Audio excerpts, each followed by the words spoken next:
Vamos a continuar el servicio en inglés. As was mentioned, I was invited recently to do a trip in Reynosa, Mexico. The brethren in there found out about me through doing a Google search. They were looking for Spanish speakers that could do a Friday night devotional. And they stumbled upon actually one of my mentors, Mark Reeves, who's here with us tonight. Didn't plan that out, but I'm so thankful that he is here with his family. Luke Reeves' father, for some of you who know Luke. More importantly, Kaylin's boyfriend. So, I know, now you're like, yeah, I know who that guy is. They found Mark Reeves online and at the Studebaker site, and then they kept seeing this name, J.P. Flores, pop up. And one of the elders that invited me said, "Oh, J.P. Flores, he sounds like he speaks Spanish." And he went and listened to a few of my lessons and invited me to do a few of their Friday night devotionals. And we'll have a PowerPoint shortly with some photos and images. But that's how I got put in contact with the group. So I did a few Friday night devotionals via Zoom with them. And then eventually they invited me to do a gospel meeting. Now, the intent of this meeting was for them to come out of COVID to get back to normal. Mexico is still pretty locked down and pretty strict with their COVID regulations. To go into supermarkets or gas stations, things like that, you're still required to wear a mask. They take your temperature when you come in. You use hand sanitizer, which I know to Florida sounds crazy. But that's the way they're still doing things. And I had the misunderstanding that they had already been doing some things in the building. Well, come to find out, the first Sunday that we were there was the first time that they had met in their building in 2 years. So it was a pretty amazing experience to be a part of, and I'll share some of those things. We're good? All right. So if you look here on the screen behind me, I'll try to stand over here. This was the original building built by one of the men who I'll show you momentarily who started the work in the 70s there. He and another gentleman and their son, his son, not their son, his son helped build this building. In about the early 1980s, they had a member from the community, or they had a man from the community come and place membership there.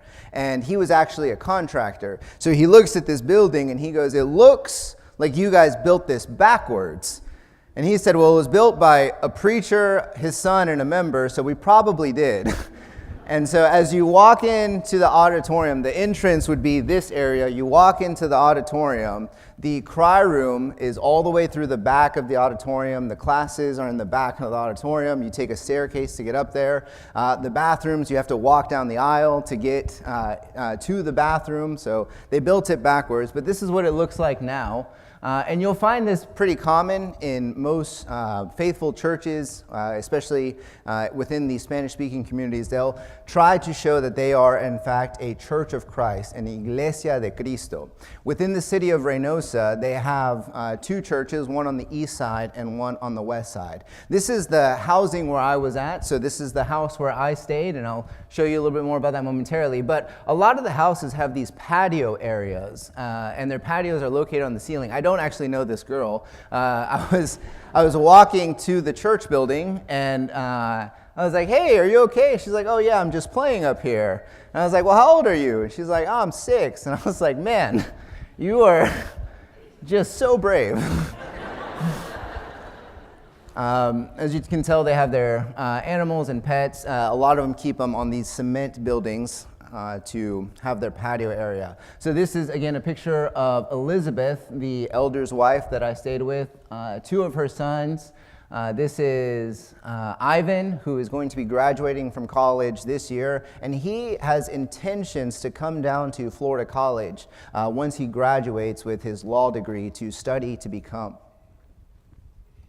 a gospel preacher. He's an amazing guy. Really cool. And this is a little brother, Alejandro, who started college this year.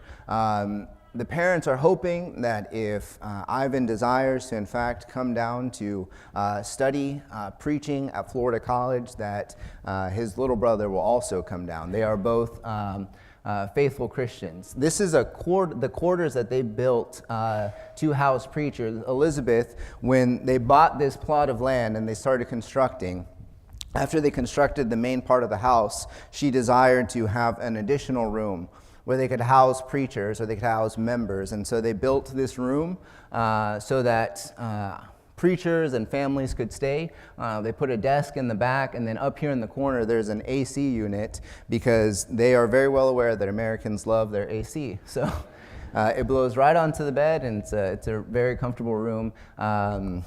Victor, who is her husband, pictured here, who is one of the elders there, third-generation Christian, just said that she built the room for extra storage because most of her stuff is in that room.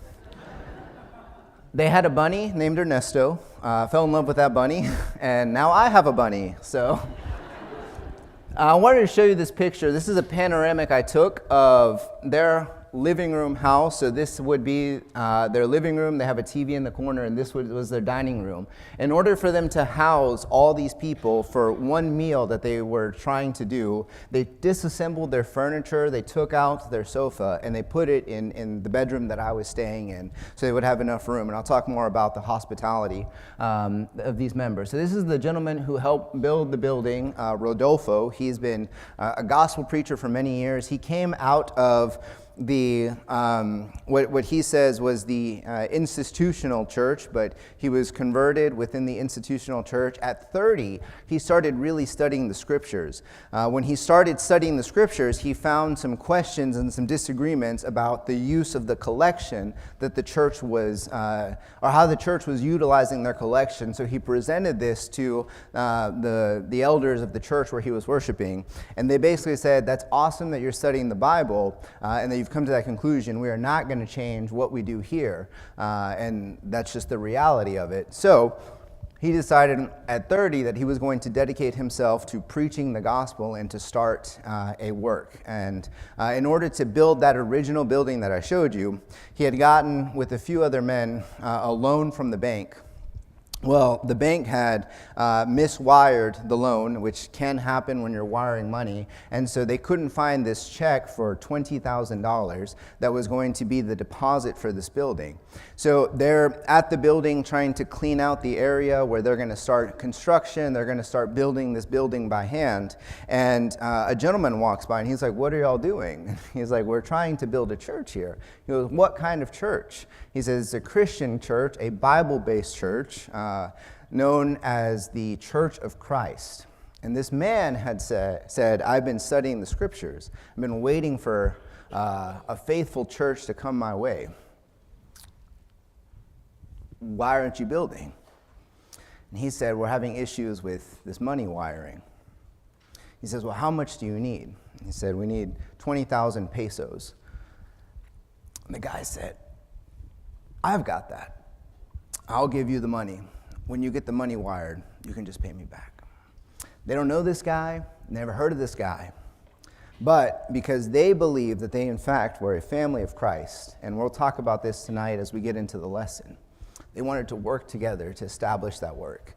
What an amazing beginning to the work there. This is one of the other elders, Victor, who I stayed with, and this is another elder named Jesus. And if you're named Jesus in Mexican culture, you often go by the nickname Chewy, so they call him Chewy. So these are the three elders, Rodolfo, Victor, and Chewy, and then these are two of their two deacons, Israel and Ricardo. When they asked how many elders we had, and I told them we had 4, they were like, "Wow, that's so cool." And then they were like, "How many deacons do you have?" And I said, like, 16 or more. And they were like, "That's incredible." Like they were just amazed that we had so many men who were able to serve and so much need to have those men fill. But a few of these are multi-generational Christians. Victor and Chewy are third and second generation Christians. I told you Rodolfo's conversion story, and these two were new converts several years ago as well. So this is what the building looks like from the outside. It's gated, and as you walk in, this is the aisle that you come down. They have PowerPoint set up for their gospel meetings. and other teachings that they do. And then this is the aisle you come down. If you need to go to the bathroom in the cry room, you have to walk in between these aisles to get there. Afterward, they don't really have an area to meet in. There's not a foyer or a lobby area. So the brethren just gather together outside and converse, and they're there for 30, 40 minutes after the services is over. And you'll see a lot of neighbors as well that are very well aware of the work that's going on here. This is the nursery. A couple of women from the congregation there, they actually built out this nursery and cry room. They built these things and then they painted it. So all this was done by women of the church. They put in a speaker and a fan. This is one of the classrooms, and right now their main makeup of, as far as the biggest classroom they have is for their high schoolers. They have about 5 high schoolers, and they are studying the 16 periods in Spanish, or 17 periods. I'm not necessarily familiar with that material. I know some of you guys are, but that's their setup. And this is their children's classroom, where they have a few more children.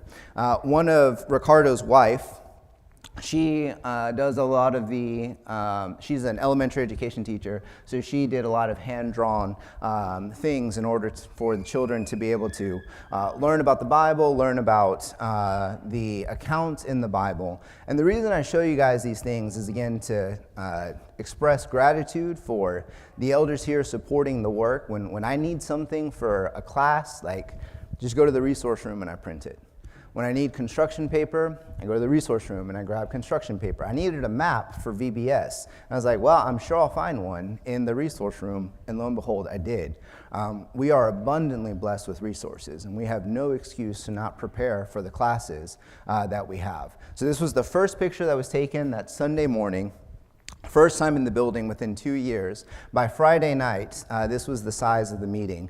People were standing in that little corridor to get into the building just so they could be a part of this. One congregation that's about an hour and a half south, they brought a group of about 12 people to come and hear the Word of God being preached, and I just thought that was so neat. These are just a couple of the baptisms that y'all had heard about. So this is Inocencio. Real quickly on his conversion, he wanted to get baptized on Saturday. They got to the building and the water wasn't working, and so he said, "Don't worry about it. Like, I won't do it." And obviously, as a parent, like, I can imagine that's crushing to you. So the next day, when they come to the meeting, after everyone leaves, he is kind of hanging out in the back, and we are about to leave. Victor, his family, and I were about to leave, and he tells his family, like, I got to do this tonight. And so he gets baptized the next day. This is America. This is one of the deacon's daughters, Israel. She was also baptized following one of the evening's lessons. These are my favorite stories. These are really cool. So this is Diana. Diana is, from what I've been told, the shyest person in that building. This is why she doesn't have a photo, okay? She got baptized and then basically ran out of the building. She didn't want to talk to anybody. She is so shy and she is so nervous. But this is how this came about. I'm in the middle of, or not in the middle, but I'm in the middle of my invitation. I'm coming to the close and I'm saying, if anyone wants to come forward and desires to be added to the body of Christ tonight in order to put on the full armor of God, and this girl stands up and she goes, I want to be baptized. And the whole congregation looked at her, and then they look at me and I'm like, I don't know what to do. Like, this has never happened before. But I think what was so shocking was how out of place it was for her. But she just desired to get baptized. And this is Daria. Daria had spent the night before talking with her family about baptism as well. And we had spoken in our study through Ephesians, especially in chapter 2, about God adopting us as his children, that we are no longer children of wrath. But now we are children, as chapter 4 will describe, children of light. So it's not even that we are in the light, but we are of the light. And That conversation reminded her of the conversation she had had with her father the night before, and so she expressed a desire to get baptized. Every night, I would talk to this lady who was standing out in front of the building. Because it's so hot, it's a desert climate, and many houses don't have AC. You kind of just sit outside to escape the heat of the day. And I met her through her little boy. He was outside playing with some cars, and I went and played with his cars, and the brethren were like, man, you Americans are weird. I was like, no, they would think I'm weird too. But I started talking to her boy, Ivan, and thus started talking to Susana. And every night I was inviting her and reminding her that she could come and hear the gospel preached. And through that short week that we had together, we developed a friendship. She was sad that I was going to leave. And I said, obviously the church is literally, the gap is not wide. You can just come and be with these brethren. So I ask you guys to pray for them and for the opportunities that the brethren might have with her. This guy, Carlos, in the green shirt, we got done with the meeting. He was walking down the street, and he was wearing a Superman shirt. And so I just made the comment. I was like, oh, man, Superman looks tired. And he just, kind of shook his head and laughed it off. And I was like, yeah, I'm not funny in 2 countries. So he's walking by, and I was like, hey, how are you? And he goes, not great. I go, well, you want to talk about that? Like, why aren't you doing great? And he goes, why are you talking to me? And I said, I don't know, man. You were walking down the street, and I'm just here talking to you. I was like, what's up? And he goes, why are you talking to me? I don't know what you're asking me, but if you want to talk, I'm happy to listen. He's a Christian. He's actually a 3rd-generation Christian. His wife, 6 months from this picture being taken, or I guess now it would have been 7 months, had an affair. And he went to Reynosa to escape his failing marriage. His wife was filing for divorce. He was praying that week, God, I don't know what to do. I don't know what to do. He got so desperate that he was drinking himself to sleep that whole week. And he just cried out to God. And he said, is that why you're talking to me? And I said, I didn't hear a voice from God. Like, I don't know why I'm here talking to you except for the fact that you need reconciliation. And from that moment on, I didn't know if I was going to see him again. The next night, he was at the meeting. I talked to him on Tuesday night. Wednesday night, he was at the meeting. Thursday, he texted me to say, hey, I got caught up late at work. I won't make it. But he ended up showing up late. On Friday, he was there at the meeting. A couple days ago, he texted me. He's like, hey, I'm trying to be reconciled to my wife. Will you please continue to pray for me? I said, absolutely, Carlos, I will pray for you. He's gotten to speak with some of the elders there at Reynosa and started making a few connections with the brethren. But guys, this is not an evangelism lesson. Just talk to people. You have no idea what people are going through. And all you have to do is open your mouth. And who knows if God can use you to bring about reconciliation of one of his children. Just an amazing thing. I know what you guys care about, and I took this from actually Mark. What food did you eat? So here's a picture of some of the food that I ate. These are some of my favorite dishes that I had. Best meatloaf I've ever had in my life. I don't like meatloaf. This meatloaf was phenomenal. So if you want to make me meatloaf, this is the standard that you have. It was rolled with prosciutto, ham, a cheese, and then some spinach. So that's what you have to compete with. This was made by one of the deacon's wives.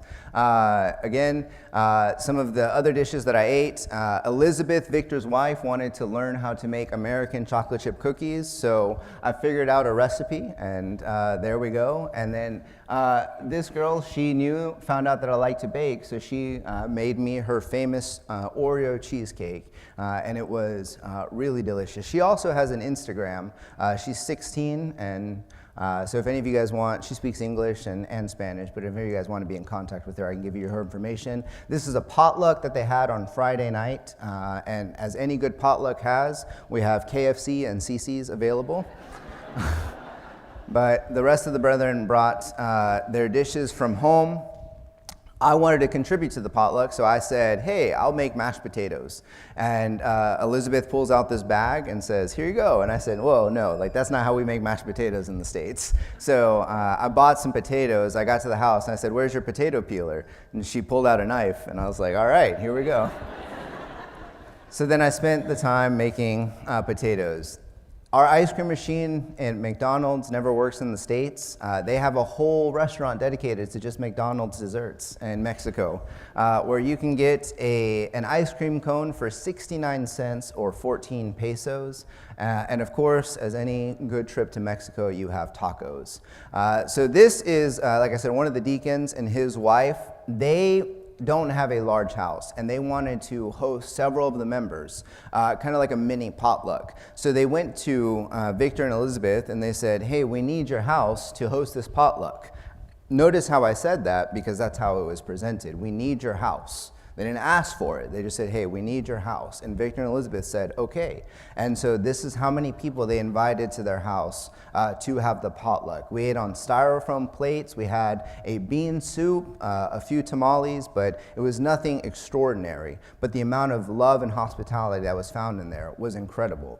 This is where the other deacon lives, and he lives in a one-bedroom house, two-bedroom house. He has one bedroom upstairs, one downstairs, and the downstairs bedroom shares the kitchen and the dining room area. But this is him and his wife, who is the elementary school teacher, who also does the young children's classes. She was not a Christian when they got married. After being married for 9 months, she was overwhelmed by the love and support that she had found within the ladies of the congregation while she was pregnant with these twin girls. And she became a Christian 10 months after being married to Ricardo. This is another man and his wife who invited me to their house. They live in what is considered, even by the brethren there, the dangerous part of Reynosa. And when you go visit, it is not the safest area, but again, they invited me to share a meal with them. They made me chickens, like a grilled chicken and salad dish, which I was so thankful for, because I think it was like Thursday before I had any vegetables in my diet. So it was a very welcome meal. But again, just notice, they don't have fancy furniture. Their house is in the middle of still being painted. They serve me a very humble meal, but with tremendous love. They set out a card table for myself and for Victor and his wife to eat at, and then they set out another card table where their family would eat. So they weren't even sharing in the seating area with us, but they desired to be willing to serve us. This is another family I wanted to talk about. They invited me over for a meal as well. Alejandro and his wife, she goes by Nibby, like that's her nickname. She, when they got married, was not a Christian, and she was not a faithful Christian, but he was. And I asked her, well, what brought you back into the faith? And she said, just seeing the amount of love and devotion and sacrifice that was found within my family, even when I was not doing what I should have done, was overwhelming. And I was not finding that in the world. This young lady over here had a son, or has a son. His name is Matthias. He is 12 years old. She had a son out of wedlock, and this is Chewy's son, who's also named Jesus, but he actually goes by Jesus. He doesn't go by Chewy. They met. He began studying with her. She was converted, and then shortly after her conversion, they got married. And so he ended up adopting Matthias. And so he is 26. She is 24. and their son is 12. And so I was just, again, very amazed by the amount of reconciliation that can happen. And this is my closing slide, and I think this will play. I want to know if you guys can figure out what song this is. Canten del amor de Cristo, ensalzad al Redentor, tributan de santos todos, grande gloria y honor. Cuando estemos en gloria, en presencia de nuestro Redentor, a una voz la historia, diremos de gran vencedor. You know the song as, there you go. This is your family. They are so appreciative that you were willing to let me come down. They have a tradition down there where at the close of every service, they ask for prayer requests. By name, they take prayer requests. And when brethren are visiting from another congregation, they say, we have brother so-and-so visiting from Studebaker Road Church of Christ. Who here sends greetings from this church to that church? And you raise your hand. And they, before I left, wanted me to let you know that they greet you. And they love you. And they're just so grateful that there are elders and Christians who are praying for them in Tampa. They're so grateful that you were willing to allow me to go down there and to encourage them and to be able to help the work that they are trying to do with their young people. There's another opportunity potentially in January where they're going to try and put on a weekend lecture for their youth and invite the congregations within the area of about 40 or 50 young people to come and be a part of. And they asked me if I would be available for that, and I told them I would let them know if they could nail down some dates. But they just thank you guys. And they want you to know if anytime you want to go to Reynosa, they'll be there to take care of you. They want you to know that they have a love and adoration for you. And I just want to remind you that we are all striving for the same thing. Whether you're in the United States, whether you're of Anglo descent or Spanish descent or whatever descent, we are trying to get one another to heaven. And so thank you for letting me do that. And at this time, any final questions or comments that you guys have that I can answer quickly? I know I went over my time. I'll just cut my lesson a little bit shorter. So if you want to talk more about these things, I will be available to do that. But at this time, we'll go into a worship service. So.